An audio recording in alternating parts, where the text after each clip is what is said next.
വൃദ്ധസദനങ്ങളിൽ മാത്രമല്ല വീടുകളിലും വൃദ്ധകൾ ലൈംഗിക അതിക്രമങ്ങൾക്ക് ഇരകളാകുന്നു. സാധാരണക്കാരുടെ വീടുകളിലും ഉന്നതരുടെ വീടുകളിലും അമ്മമാർ പീഡിപ്പിക്കപ്പെടുന്നു. അമ്മമാർ നേരിടുന്ന ലൈംഗിക പീഡനങ്ങൾക്കെതിരെ പ്രവർത്തിക്കുന്ന സ്ത്രീ ശാക്തീകരണ സംഘമാണ് ഇക്കാര്യങ്ങൾ വെളിപ്പെടുത്തിയത്. പല വീടുകളിലും വൃദ്ധരായ അമ്മമാർ പീഡനങ്ങൾക്ക് ഇരകളാകുന്നുണ്ട്. പീഡനത്തിന് ഉന്നതരെന്നോ സാധാരണക്കാരനെന്നോ വേർതിരിവില്ലെന്ന് സ്ത്രീ ശാക്തീകരണ സംഘത്തിന് നേതൃത്വം നൽകുന്ന സുനിത വെളിപ്പെടുത്തി. എത്ര പ്രസവിച്ച അമ്മയായിരുന്നാലും ഈ ഏജായ അമ്മമാർക്ക് ഇങ്ങനെയൊക്കെ ഉണ്ടാവുകയെന്ന് വെച്ചാൽ എനിക്ക് പറ്റുന്നില്ല. അതീതായിരുന്നു ഡോക്ടേഴ്സ് പറയുവാണ്, എനിക്ക് പരിചയമുള്ള ഡോക്ടർ പറയുക പച്ച മാംസം കട്ട് ചെയ്ത് മാറ്റുന്ന അത്ര പെയിൻഫുൾ ആയിരിക്കും ഈ അമ്മമാർ ഉപയോഗിച്ചത്.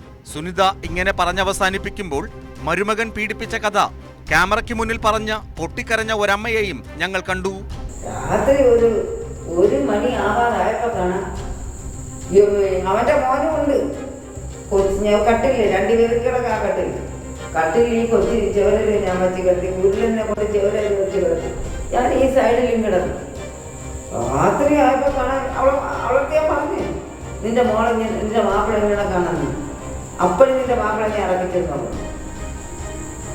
രാത്രി പിടിച്ചോ?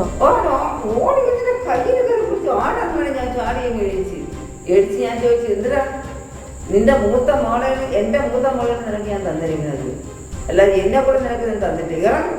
BS Joy, News 18, Thiruvananthapuram.